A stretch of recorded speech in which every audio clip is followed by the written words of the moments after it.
बीते दिन भारतीय झंडे वाले जिस जहाज पर ईरान की सेना ने हमला किया उसके बाद क्या अब हॉर्मुज खुल चुका है या फिर हॉर्मुज अब भी बंद है? अमेरिका ने क्यों कहा कि ईरान हमें ब्लैकमेल नहीं कर सकता और हम पूरी तरह से तैयार हैं, सेना हमारी तैयार है? क्या एक बार फिर युद्ध की आशंका गहरा रही है? और इसी बीच एक और बड़ी खबर, हॉर्मुज अगर खुल चुका है तो क्या वहां से जहाज एक बार फिर गुजरना शुरू हो चुके हैं? कितने जहाजों ने अब तक हॉर्मुज पार किया? बीते दिन जब 20 लाख बैरल कच्चा तेल लेकर भारतीय झंडे वाला जहाज आगे बढ़ रहा था तो उसी वक्त यह हमला हुआ था। और उसके बाद अब खबर यह भी है कि इसी गोलीबारी के बीच भारत के एक जहाज ने हॉर्मुज पार कर लिया है, जबकि 4 जहाज ऐसे हैं जिन्हें वापस पीछे लौटना पड़ा है। इस वीडियो में जानेंगे कि उस जहाज का नाम क्या है, साथ ही ईरान और भारत के रिश्तों को लेकर बात करेंगे। भारत के साथ रिश्तों पर ईरान ने क्या कहा है कि हमारे भारत के साथ रिश्ते मजबूत हैं, सब कुछ ठीक हो जाएगा। लेकिन भारत ने जवाब मांगा है कि ईरान ने किस तरह से, ईरान की नौसेना ने हमला किया भारतीय जहाज पर, जबकि परमिशन दी गई थी। उस लिस्ट में भारत के इस जहाज का नाम जो है दूसरे नंबर पर था, उसके बावजूद हमला कर दिया गया। ईरान में जो सत्ता का संतुलन है वो हिला हुआ है। आईआरजीसी और सरकार आमने सामने है। सबसे पहले बात करेंगे ताजा बयान की। ईरान ने साफ तौर पर कह दिया है कि उसे अमेरिका पर भरोसा नहीं है। अगर नाकेबंदी जारी रही तो हॉर्मुज हम नहीं खोलेंगे। शुक्रवार का दिन जब ईरान ने ऐलान किया था कि हॉर्मुज पूरी दुनिया के लिए खुल चुका है, ट्रंप ने कहा था कि शुक्रिया ईरान। लेकिन उसके बाद एक बार फिर शनिवार को बीते दिन ईरान ऐलान करता है कि हॉर्मुज आज से फिर बंद, और उसके बाद खबर आती है कि भारतीय जहाज पर हमला हुआ है। अनआइडेंटिफाइड वेसल, ध्यान दें, आप इस समय स्टेट ऑफ हॉर्मुज के प्रतिबंधित क्षेत्र में प्रवेश कर रहे हैं। ये मार्ग फिलहाल बंद है। आप तुरंत अपना रास्ता बदलें। Go back immediately. Copy that sir. मैं आपका मैसेज दोहरा रहा हूं।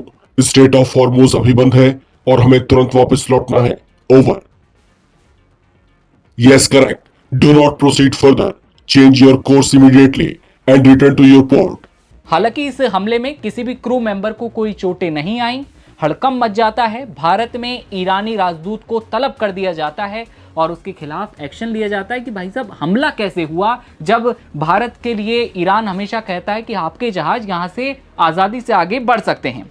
अब हॉर्मुज खुला है या नहीं, इस बात पर बात करते हैं। नौसेना ने एक व्यापारिक जहाज जो कि भारत का बताया जा रहा है, आज एक बार फिर एक जहाज हॉर्मुज पार करने की कोशिश करता है और उसके बाद ईरान की तरफ से जो सेना है वो कहती है कि जलमार्ग अभी बंद है, आप वापस पीछे मुड़ जाइए।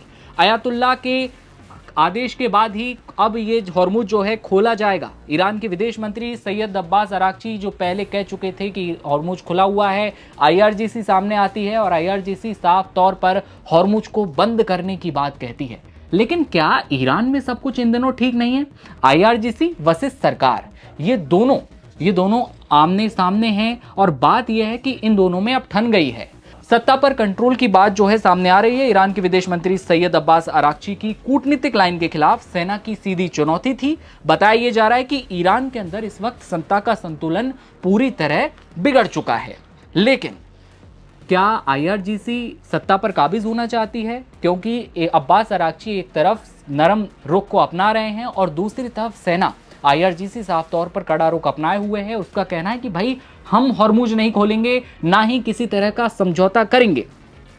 लेकिन भारत के साथ रिश्तों की ईरान की बात करें तो भारत की नाराजगी जताने के बाद ईरान बैकफुट पर आ चुका है। भारतीय जहाजों पर हमले के बाद ईरान ने कहा है कि भारत के साथ उसके रिश्ते काफी मजबूत हैं। भारत के ईरान के सुप्रीम लीडर मुश्तबा खामनेई के प्रतिनिधि डॉक्टर अब्दुल मजीद हकीम इलाही ये भारत में कहते हैं कि ईरान और भारत के बीच रिश्ते मजबूत हैं और हमें उम्मीद है कि सब कुछ ठीक हो जाएगा, ये मामला बहुत जल्द सुलझ जाएगा। लेकिन मामला कैसे सुलझेगा? आज जब एक और भारतीय जहाज आगे बढ़ रहा होता है लक्ष्मी नाम का, तो उसके बाद उस पर एक बार फिर ये कहा जाता है कि आप पीछे रहिए, आप अभी हॉर्मुज पूरी तरह से नहीं खुला है। और ट्रंप को लेकर ईरान ने कहा कि किसी भी इडियट का ट्वीट जो है हमारे लिए मान्य नहीं है। हमारे खामनेई जो हैं उनका जब आएगा बयान हॉर्मुज खोलने को लेकर, तब जाकर ही हॉर्मुज खुलेगा, ये दावे सामने आ रहे हैं। लेकिन अब खबर यही है कि क्या हॉर्मुज में असमंजस की स्थिति ऐसी ही बनी रहेगी या फिर ये युद्ध की तरफ एक बार फिर ये आशंका गहराने लगेगी? ये तमाम अपडेट थे क्योंकि इस तेल टैंकर को लेकर जो बीते दिन खबर आई थी जिसमें 20 लाख बैरल कच्चा तेल जो है आगे बढ़ रहा था, उसी समय ईरान की ओर से हमला किया गया, IRGC की ओर से हमला किया गया। उसके बाद से ये खबरें आगे बढ़ी थीं। लेकिन क्या हॉर्मुज अब एक बार फिर मुद्दा बनेगा युद्ध की वजह से, या फिर ये हमला फिर होगा ईरान और अमेरिका के बीच? इसकी खबर पे जो भी अपडेट आएगा आप तक पहुंचाएंगे। देश दुनिया की हर खबर देखते रहने के लिए आप बने रहिए नवभारत टाइम्स के साथ। नमस्कार।